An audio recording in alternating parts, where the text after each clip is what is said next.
मैं जीवन सिंह सेनवाड़ा, श्री राष्ट्रीय राजपूत करनी सेना प्रदेश उपाध्यक्ष। जैसा कि घटना आए दिन की घटना है, हॉस्पिटलाइज अगर कोई पेशेंट बीमार होता है तो हॉस्पिटलाइज करना ही पड़ता है, और हॉस्पिटल में भी ऐसा मुर्दाघर बना दिया जाता है केवल, तो क्यों हॉस्पिटल लेके आवे। हर परिवार सक्षम नहीं होता हॉस्पिटल लाने के लिए, और जो सक्षम होता है तो वो भी यहाँ पे मृत्यु में तब्दील कर दिया जाता है। ऐसी ही घटना कुंभलगढ़ बेल्ट के पासुन गांव की है, जो पिछले 26 तारीख को अपने पैसिफिक हॉस्पिटल में लेके आए हैं। उनका नाम है हमेर सिंह जी। हमेर सिंह जी को हॉस्पिटलाइज करवाया गया। उनको सर में और पैरालिसिस हो गया था, सर में क्लॉट बताया, ऐसा वहाँ जाँच के दौरान बताया गया।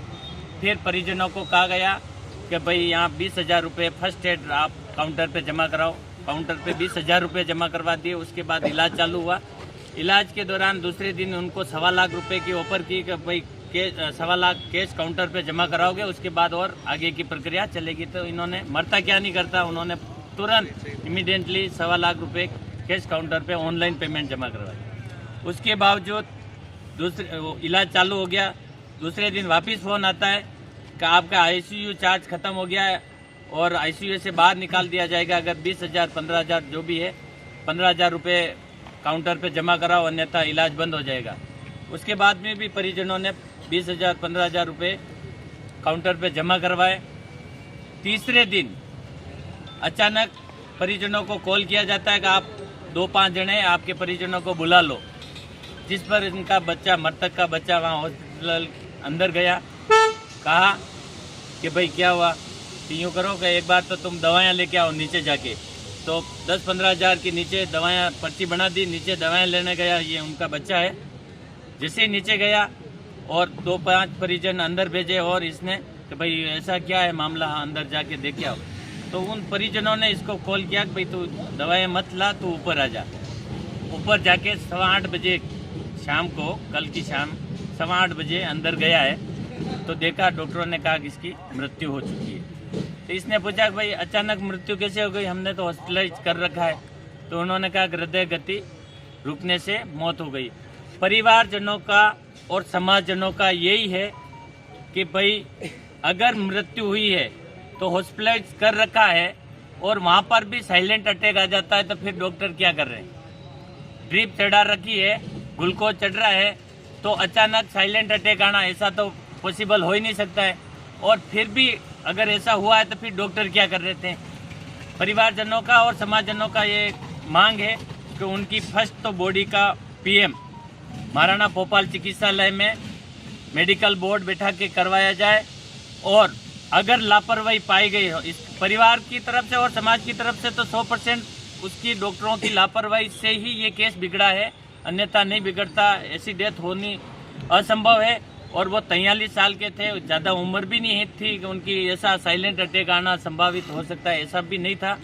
परिवारजनों का और समाजजनों का यही है, डिमांड है कि उनको अगर डॉक्टरों की लापरवाही है तो इनको कंपनसेशन दिया जाए। 50 लाख रुपए की डिमांड है। अन्यथा पैसिफिक वालों ने अगर कंपनसेशन नहीं दिया तो बॉडी को पैसिफिक हॉस्पिटल के अंदर जलाया जाएगा। समय रहते प्रशासन संज्ञान ले लें, पुलिस प्रशासन भी इसमें सपोर्ट करें। परिवार के साथ गरीब परिवार है और आए दिन ऐसी मौतें हो रही है। इससे 2 दिन पहले ही एक 22 साल का लड़का था, उसकी भी डेथ इसी प्रकार की हुई।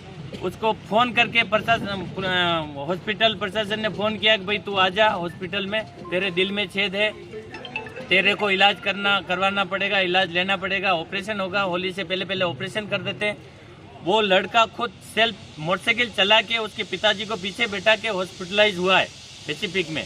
और दूसरे दिन उसकी कोरोना में, जिस तरह से कोरोना में बॉडियाँ देते थे प्लास्टिक में लपेट के, उस तरह से उसकी बॉडी दूसरे दिन मृत घोषित करके लपेट के दे दी। तो ये क्या है, एक मौत का खेल खेल रहे हैं क्या वो। संज्ञान में लेवे। आप हमारे न्यूज वाले चौथे स्तंभ हैं, आपके माध्यम से प्रशासन तक की आंखें खुलवाओ। और हॉस्पिटल में ये जो गोरख धंधे चल रहे हैं, ऑर्गेनाइज बेचने का जो काम चल रहा है, ये सीखने का काम चल रहा है। ऐसे सिखावे नहीं, किसी की जान के साथ खिलवाड़ नहीं करें। और अगर न्याय नहीं मिला तो उग्र आंदोलन किया जाएगा और बॉडी को वहीं जलाई जाएगी।